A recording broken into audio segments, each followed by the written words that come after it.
Nadinganya kalini mamaway. Daf Yomi kalini. The Daf Dindi. That's a good one. Daf Yomi. Learning the Daf Dindi. Daf Yomi, Tractate Shevuos, page 27. Starting with the new Mishnah. Zog the Heilige Mishnah. Nish melevatel es ha-mitzvah v'lo bitel pato l'kayim v'l'kiyim pato shehayim v'yayim. If one takes an oath to refrain from performing a mitzvah and he does not refrain, he is exempt from bringing an offering for an oath on an utterance. If he takes an oath to perform a mitzvah and he does not perform it, he is also exempt, though it would have been fitting to claim that he is liable to bring the offering, in accordance with the statement of Rabbi Yehuda ben Betera. Amar Rabbi Yehuda ben Betera, ma im harishut she'eno mushba alav me'al Sinai, harehu chayev alav mitzvah shehu mushba alea me'al Sinai, eno din she'chayev aleha. The Mishnah explains, Rabbi Yehuda ben Betera said, what, if with regard to an oath concerning an optional matter for which one is not under oath from Mount Sinai, he is liable for breaking it, then with regard to an oath about a mitzvah for which he is under oath from Mount Sinai, is it not logical that he would be liable for breaking it? Lo. Imamat b'shul kina sava lav kahen. The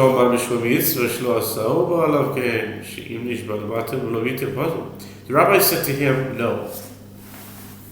If you said that one is liable for breaking an oath concerning an optional action, where the Torah rendered one liable for a negative oath not to perform it, like for a positive oath to perform it, shall you also say one is liable with regard to breaking an oath concerning a mitzvah, where the Torah did not render one liable for a negative oath, like for a positive oath, since if one takes an oath to refrain from performing a mitzvah and did not refrain, he is exempt?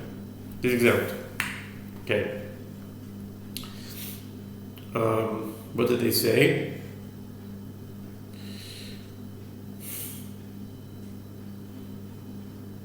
Since if one takes an oath to refrain. Oh, okay. I mean, I guess what they're saying is that, this is how I understand it anyway, that if someone takes an oath to do a mitzvah, that oath is not even an oath, because they're already under oath. That brings it, if you want to go into the realm of what is considered an oath, this goes into this whole subject of Gilgulim, let's say, or what is considered you being under oath. If you're saying that we're under oath from Har Sinai, but we didn't have the same body back then. We didn't have the same mouth. This mouth didn't say, even if my soul said it at Har Sinai, but my mouth in this lifetime didn't say it. So this could be a very strong pull for previous lifetimes, that what you say in a previous lifetime affects this lifetime. It's a good question. It's something worth bringing up. Okay, it's a good question. But anyway, the Talmud says, Tanu Rabbanan Yachol Nishma Levatel Mitzvah Levitel Yechayav Tameloi Ma'ala Leheiti Ma Zavashuz Zavashuz Oiti Nishma Levatel Es HaMitzvah Levitel Shupatu. Gemara sages taught in a Braita, one might have thought that when one takes an oath to refrain from performing a mitzvah, and he does not refrain, he would be liable to bring an offering for an oath on an utterance. To counter this, the verse states to do evil or to do good, Leviticus 5:4. Just as doing good is referring to an oath about an optional action, so too doing evil is referring to an oath about an optional action. I will therefore exclude from liability one who takes an oath to refrain from performing a mitzvah and does not refrain so that he is exempt from bringing the offering. Yachol nishba lekayim es ha-mitzvah lo kiyem shehei chayav tavan lo b'la o leitiv ma'ho reshus avatar reshus oitzi nishba lekayim es ha-mitzvah lo kiyem shepatu. The Braita continues, one might have thought that when one takes an oath to perform a mitzvah and does not perform it, that he would be liable. To counter this, the verse states to do evil or to do good. Just as doing evil is referring to an oath about an optional action, so too, doing good is referring to an oath about an optional action. I will therefore exclude from liability one who takes an oath to perform a mitzvah and does not perform it, so that he is exempt from bringing the offering. Yachol nishba le'ora le'atzmoi v'lo yehora Yachol yeipatu tamid lo ba le'ra o le'hitiv ma'at reshus afar reshus הרי נשבע להרע לעצמו ולא הרע שהרשוס בידו.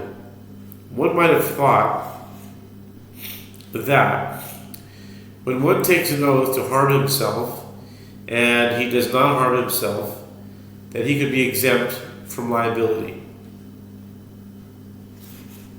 The verse states to do evil or to do good, just as doing good is referring to an oath about an optional action, so too doing evil is referring to an oath about an optional action.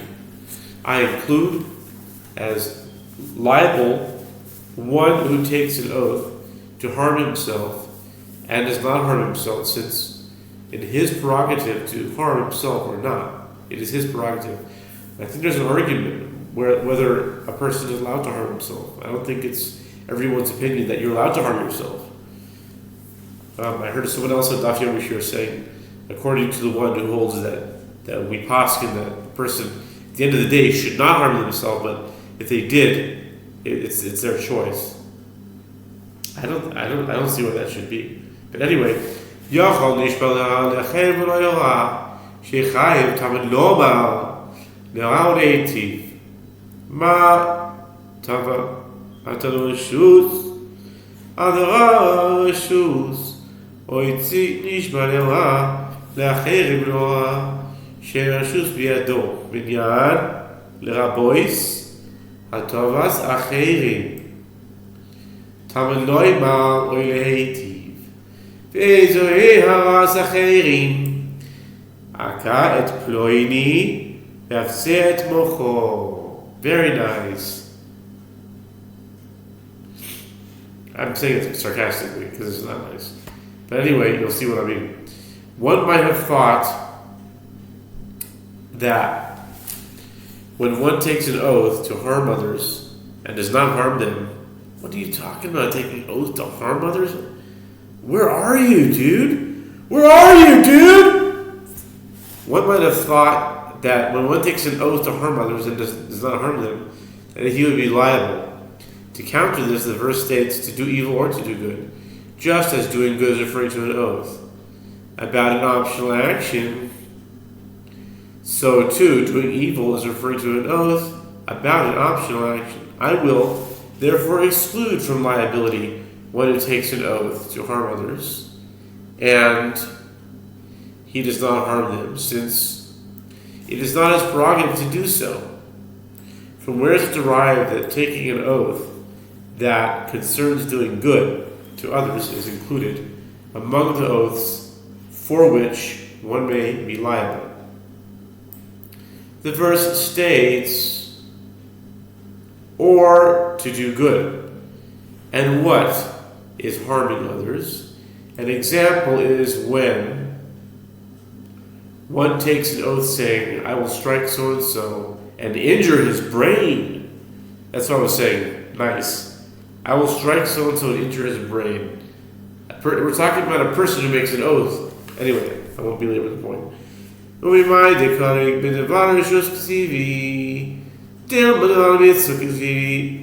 Braita assumes throughout that to do evil or to do good is referring to optional actions. The Gemara asks, but from where do we know that these verses are written referring to optional matters? Perhaps they are written referring to matters involving a mitzvah.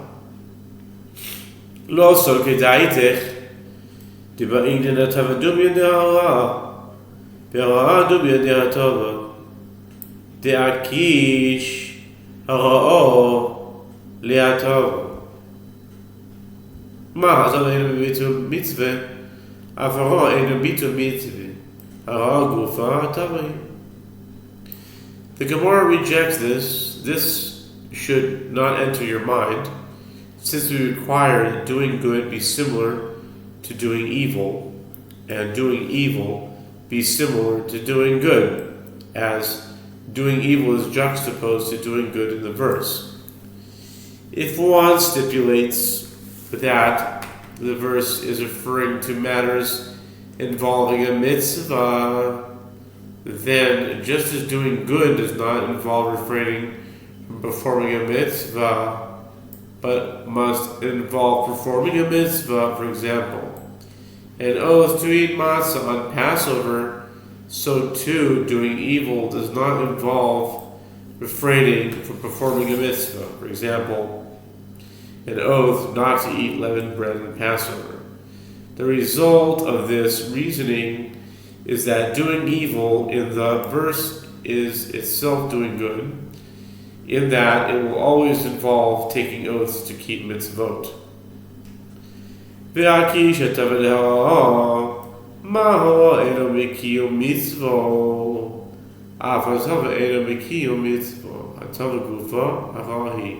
And likewise, doing good is juxtaposed to doing evil, just as doing evil does not involve performing a mitzvah, as it would then not be doing evil, so too doing good does not involve performing a mitzvah.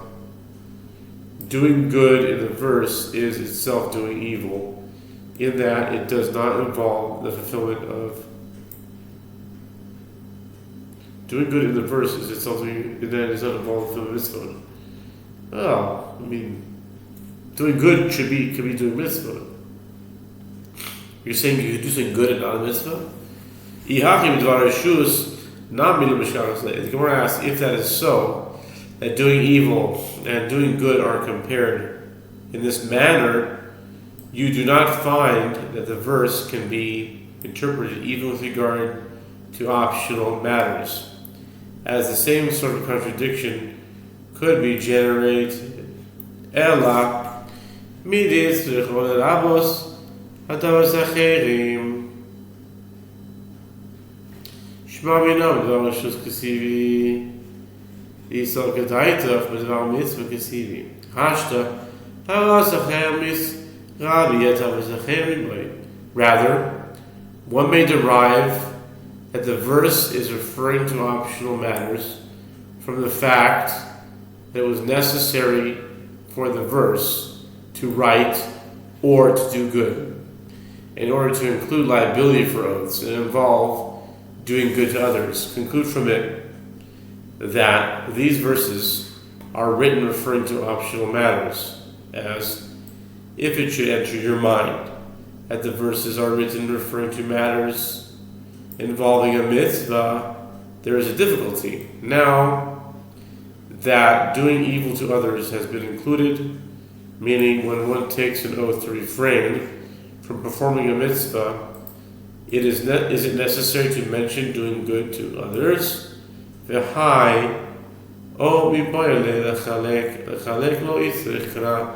Gemara challenges, but this or is necessary in order to separate them, meaning to indicate that one can be liable for either type of oath. Had the verse said to do evil and to do good, one might assume that one is liable only for oaths that involve both. The Gemara answers a verse is unnecessary in order to separate, as it is clear that either sort of oath is included. Hanicha Rabbi Yonatan Ela Rabbi Yehoshua Ma'ikal Memo. The Gemara asks, this works out well according to Rabbi Yonatan's opinion concerning the interpretation of conjunctions. But according to Rabbi Yoshi's opinion, what can be said? Tanya, Ish asher yikalel et aviv et imo, ein li ele aviv ve'imo, aviv ve'lo imo, imo ve'lo aviv minayin, talmud lo mal, aviv ve'imo kilel, aviv kilel, imo kilel, divrei Rabbi Yoshua. The Gemara explains, as it is taught in the Braita, from the verse, a man who curses his father and his mother shall die. Leviticus 20, verse 9. I have derived only that one is liable if he curses both his father and his mother. From where do I derive that if one curses his father but not his mother, or his mother but not his father, he is liable? The continuation of the verse states, his father and his mother he has cursed. His blood is upon him. In the first part of the verse, the word curses is in proximity to his father. And the last part of the verse, cursed, is in proximity to his mother. This teaches that the verse is referring to both a case where he cursed only his father and a case where he cursed only his mother. This is the statement of Rabbi Yehoshua. Rabbi Yehoshua maintains that conjunctions are interpreted strictly unless the verse indicates otherwise. Rabbi Yonatan Omer, Mashma Shnehem Ke'echad, Mashma Echad P'yatzmo.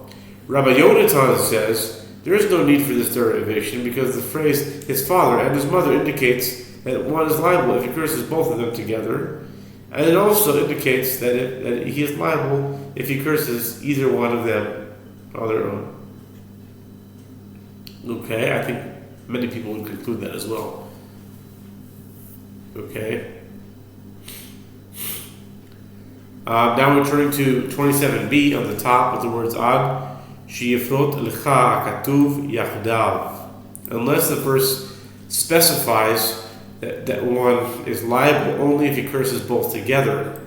An example of a verse where the Torah specifies that the halacha applies only to the two elements in the conjunction is, you shall not plow with an ox and a donkey together. Deuteronomy 22, verse 10. Yachdav. Lo tacharosh b'shor v'chomor yachdav. Afilu tema. Rabbi Yehoshua yachdav. Afilu tema Rabbi Yehoshua v'samar la k'Rabbi Tidaresh rebuy b'ute v'yatar the Gemara continues, you may even say that the verse is referring to optional matters according to the opinion of Rabbi Yehoshua. He holds, in accordance with the opinion of Rabbi Akiva, who interprets the Torah using the hermeneutical principle of amplifications and restrictions, see 26a. And the word for or is superfluous and is used to separate to do evil from to do good. The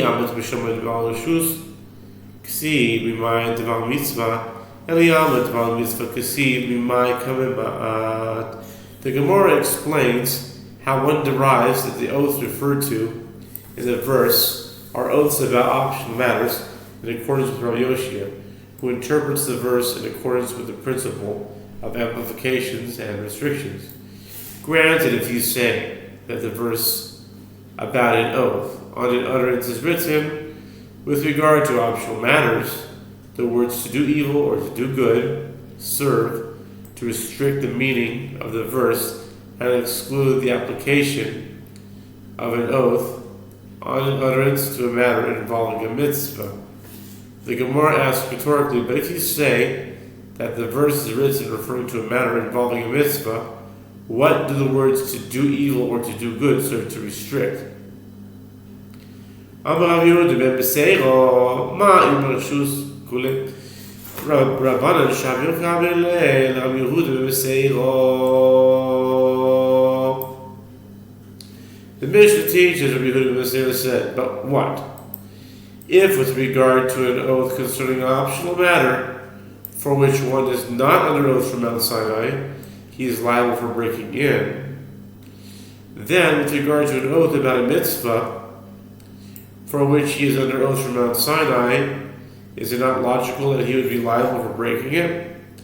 The rabbis then asked him why he thinks one should be liable for an oath about a mitzvah, since one would be exempt if it were inverted from positive to negative, rendering it an oath to refrain from performing a mitzvah which does not take effect.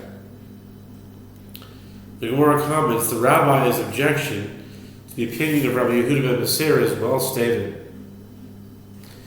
Rabbi Yehuda ben Beseira amar lach atu hatavat acherim lav afal gav dinesi bichlal haras acherim v'Rabbi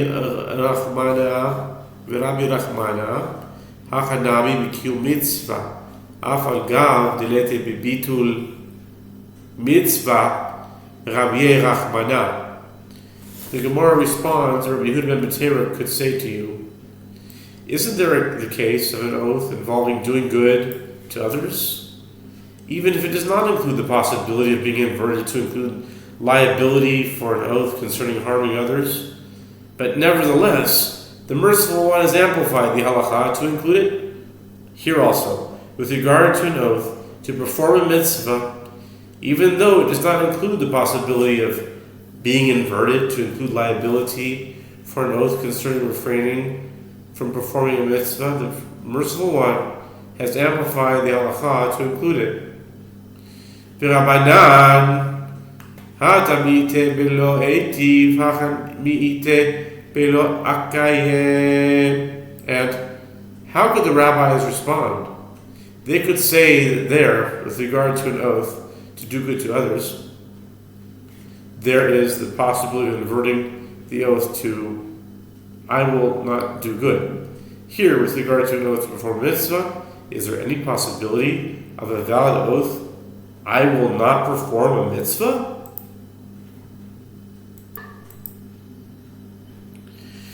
And that's the end of the Gemara, folks. Now we're starting a new Mishnah. Mishnah B'Gemara Shel Torah. Okay. The Mishnah says, Shevuos shelo ochel kikol zo, Shevuos shelo ochlena, Shevuos shelo ochlena, v'achla enochai v'la'achas. The Mishnah says, if one says, on my oath, I will not eat this loaf, and he then again says, on my oath, I will not eat it, and again, on my oath, I will not eat it, and then he ate it, he is liable only once. Once the first oath had taken effect, the subsequent oaths could not, as a prohibition cannot take effect where another prohibition is already in place.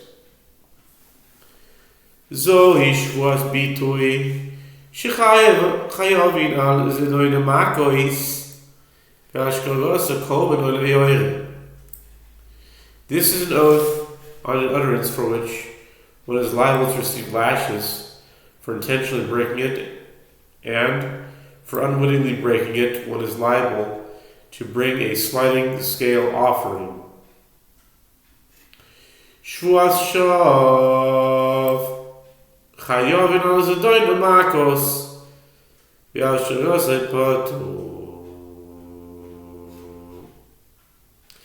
For an oath taken in vain, one is liable to receive lashes when it is taken intentionally, and one is exempt when it is taken unwittingly. And that's the Mishnah, folks.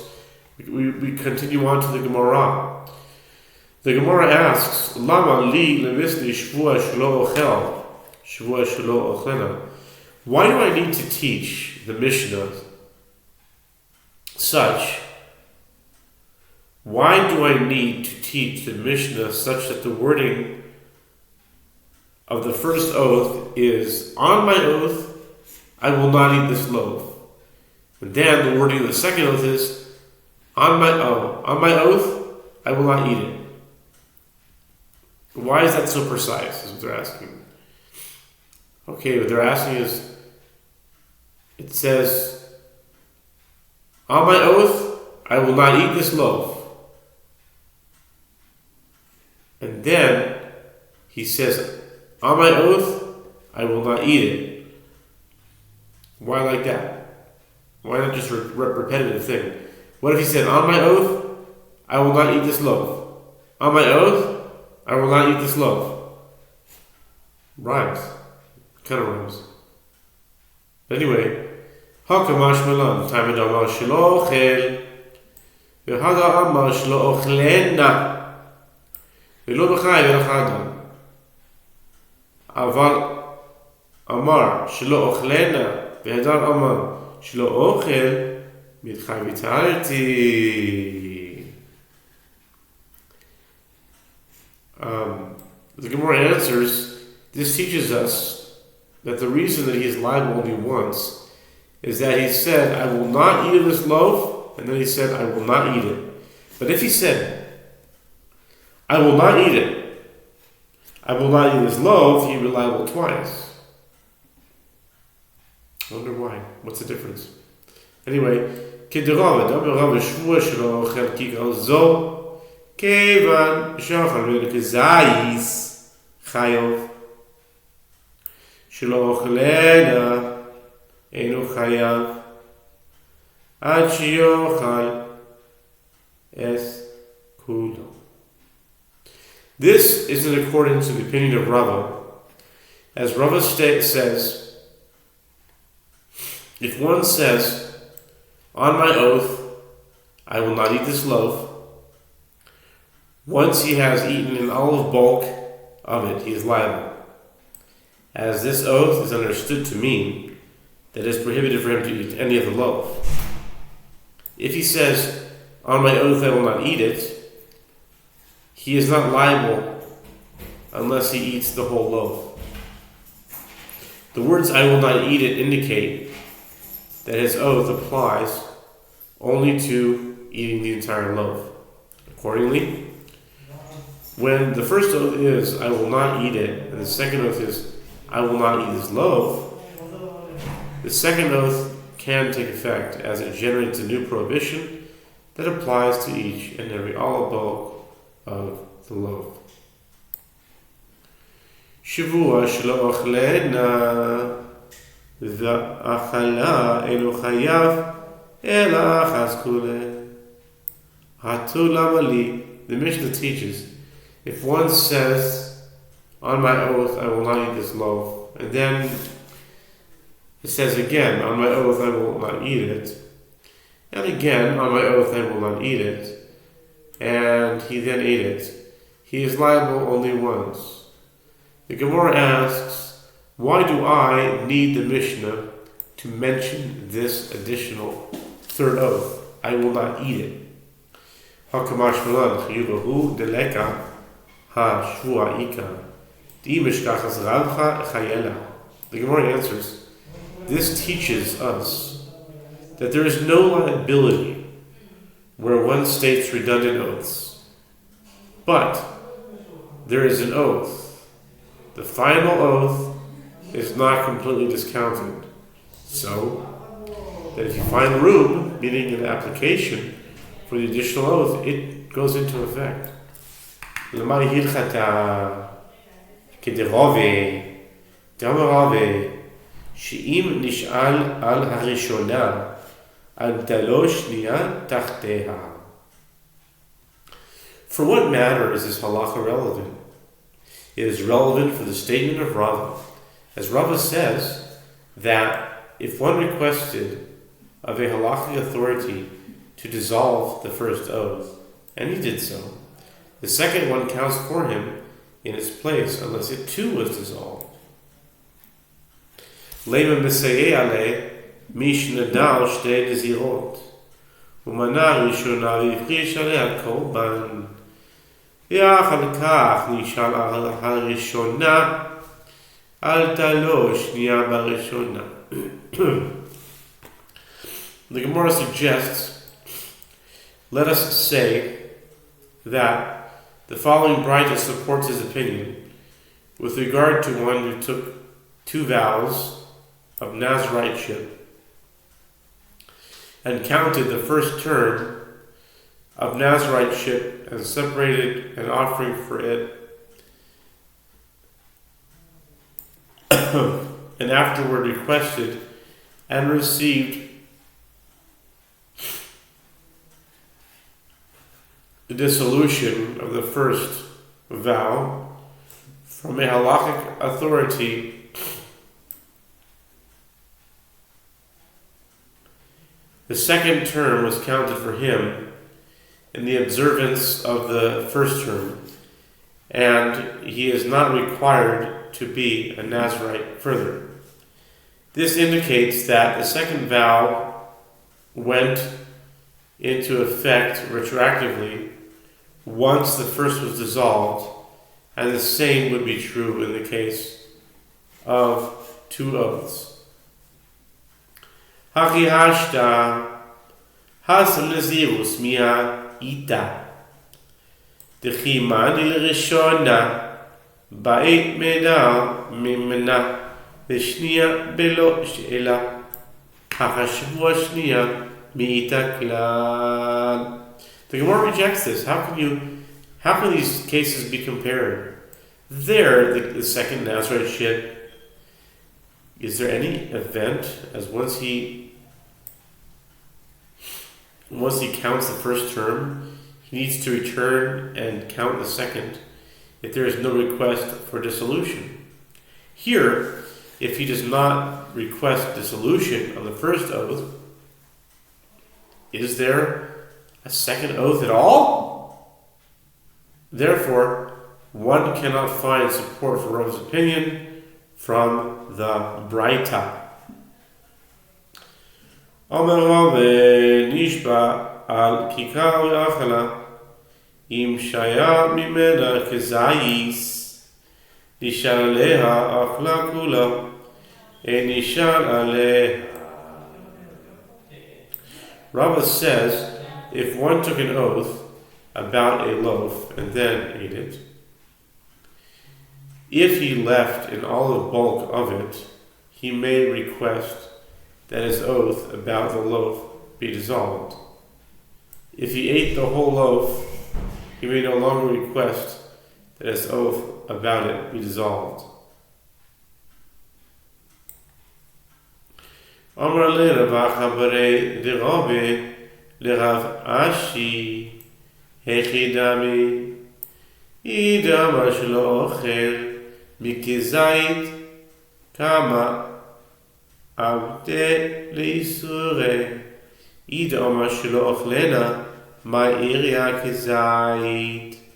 Rav Achal, the son of Rava, said to Rav Ashi, what are the circumstances if one took an oath where he said, I will not eat this loaf, which Rava, as cited above, understands as rendering it prohibited for him to eat any part of the loaf. But then, with the first olive bulk that he ate, he already committed his transgression. If he took an oath where he said, I will not eat it, which Rava understands as rendering it prohibited for him to eat only the whole loaf, why does Rava mention specifically that he left over an olive bulk?